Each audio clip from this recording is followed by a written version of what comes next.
Well, in business they say you manage what you can measure, and you can only really effectively track change over time if you can measure things carefully.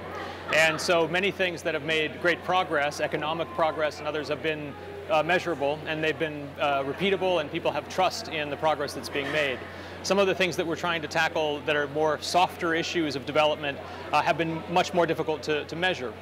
So by finding ways to extract interesting and usable data out of these systems, we can actually make more progress because people can see the change over time. I think the data revolution already started long ago for the private sector and for other actors, and only now is it becoming very obvious that data is a significant ingredient in international development.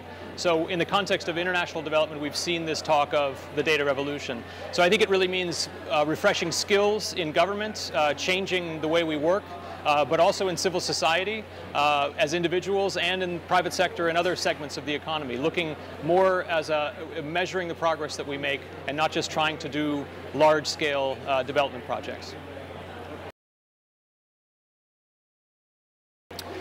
I think right now the biggest need is really engaging citizen satisfaction and understanding what citizen demand is. We believe that we've seen it very closely in the UN, that when world leaders really understand what citizens want, they're happy to find ways to make that happen. Of course, it's not that they can immediately make the money appear and all the solutions appear easily, but it's very important that they understand the citizen demand.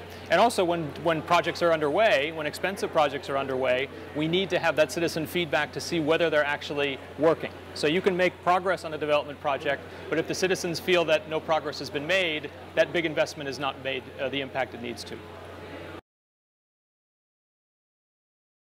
I believe so. I think the starting narrative is that we need better data. But I think as we go on over 15 years, we'll find that we're filling in gaps that we'd never even realized we could by trying new efforts to look for new sets of data. And so while it might not be as rigorous and as scientifically standardized as we see in some other quarters of data management, the new types of data that we're pulling out, citizen perception and satisfaction, we can find ways to track that over time that will be incredibly powerful.